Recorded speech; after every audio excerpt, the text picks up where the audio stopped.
दोस्तों, एक बार गौतम बुद्ध को एक सभा में भाषण करना था और जब सभा का समय हुआ तब बुद्ध वहां आए और बिना कुछ बोले ही वहां से चले गए। तकरीबन 100 से भी ज़्यादा लोग बुद्ध का उस सभा में इंतज़ार कर रहे थे और बुद्ध के इस तरह के व्यवहार को देखकर सभी लोग बहुत चौंके, लेकिन किसी ने भी बुद्ध से कोई प्रश्न नहीं किया। दोस्तों, अगले दिन फिर से सभा का आयोजन हुआ और दूसरे दिन सभा में लोगों की संख्या तकरीबन घट गई। इस बार तकरीबन 80 लोग सभा में बैठे हुए थे। बुद्ध सभा में आए, लेकिन इस बार बुद्ध ने वही किया, यानी बुद्ध इस बार भी आए और बिना कुछ बोले ही वहां से चले गए। लोग दोबारा से चौंके, लेकिन किसी ने भी बुद्ध से कोई प्रश्न नहीं किया। अगले दिन सभा का आयोजन फिर से किया, लेकिन इस बार सभा में लोगों की संख्या और घट गई। इस बार सभा में केवल 50 ही लोग आए हुए थे। बुद्ध सभा में फिर से आए और उन्होंने इधर उधर देखा और बिना कुछ बोले ही सभा से चले गए।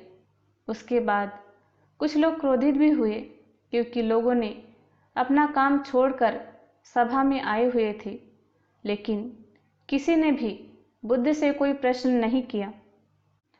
अगले दिन फिर से सभा का आयोजन हुआ।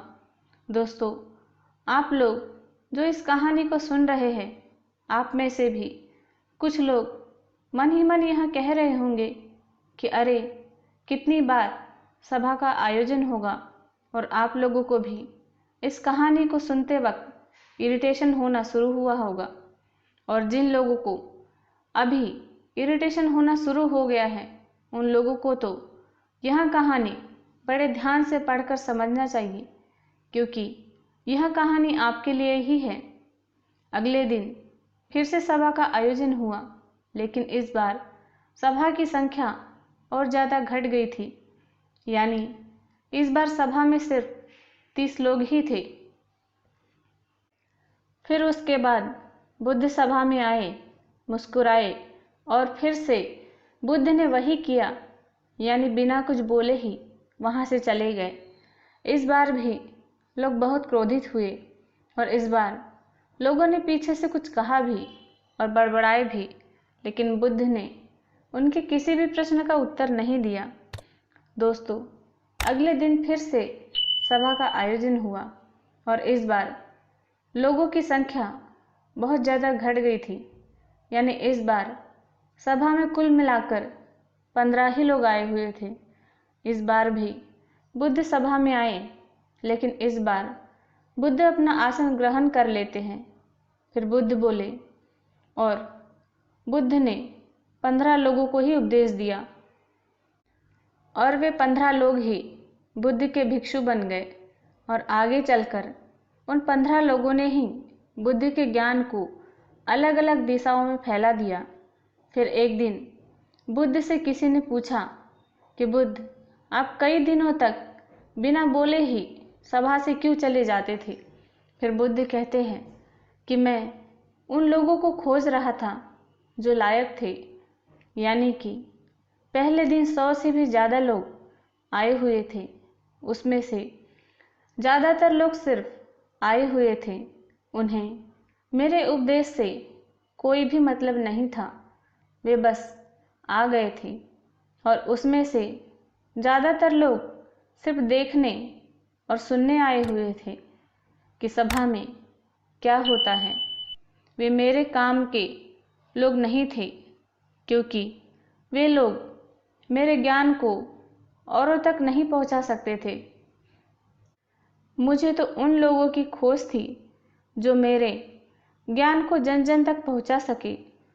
कई दिनों तक सभा से बिना बोले ही मैं इसलिए चला गया क्योंकि मैं यह देखना चाहता था कि वे कौन लोग हैं जिनके भीतर वास्तव में प्यास है। जिन लोगों के भीतर में वास्तव में प्यास थी, वे लोग अंत तक जरूर रुके, और जो लोग बस ऐसे ही आ गए थे, वे लोग पहले या दूसरे ही दिन चले गए।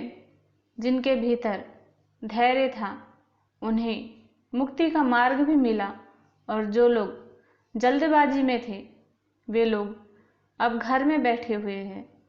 सवाल यह नहीं है कि मैं तुम्हें क्या दे सकता हूँ, बल्कि सवाल यह है कि तुम क्या ले सकते हो। तुम्हारा पात्र कितना बड़ा है और कितने के तुम हकदार हो। जितने के तुम हकदार हो उससे ज़्यादा तुम्हें नहीं मिलेगा। फिर वह व्यक्ति बुद्ध से पूछता है कि बुद्ध लायक कैसे बने। फिर बुद्ध कहते हैं कि धैर्य के द्वारा। जिस व्यक्ति के अंदर धैर्य है वह अपने जीवन में कुछ भी पा सकता है। सभा में जितने भी लोग आए हुए थे और उसमें से अंत तक वहीं रुके जिनके अंदर धैर्य था। चाहे तुम्हारे जीवन में तुम्हारा लक्ष्य जो कुछ भी हो, लेकिन तुम बिना धैर्य के सफलता के चरम तक नहीं पहुंच सकते। फिर वह व्यक्ति बुद्ध से पूछता है कि कोई व्यक्ति अपने भीतर के धैर्य को कैसे बढ़ाए। बुद्ध कहते हैं कि निरंतर अभ्यास के द्वारा हम अपने भीतर के धैर्य को बढ़ा सकते हैं। जैसे कोई व्यक्ति जब ध्यान करना शुरू कर देता है तो उसका मन उसके सामने कई सारे अड़चनें लाता है, लेकिन उसका धैर्य उसे एक दिन उसके लक्ष्य तक जरूर पहुंचा देता है। फिर वह व्यक्ति बुद्ध से कहता है कि मैं समझ गया बुद्ध, मैं समझ गया, यानी मुझ में धैर्य के साथ निरंतर अभ्यास करने की आवश्यकता है। दोस्तों, अब आपको समझ आ गया है कि आपके पास वो क्यों नहीं है जो आप पाना चाहते हैं, क्योंकि आप उसके लायक नहीं हैं। आप लायक तभी बनेंगे जब आप अपने भीतर धैर्य को बढ़ाएंगे। और धैर्य कैसे बढ़ेगा? धैर्य बढ़ेगा निरंतर अभ्यास के द्वारा। और अभ्यास कौन करेगा? अभ्यास करेंगे आप। दोस्तों, खुद से ईमानदारी के साथ एक प्रश्न जरूर पूछिए कि जो आप भविष्य में बनना चाहते हैं उसके लिए क्या आप धैर्य के साथ कर्म कर रहे हैं।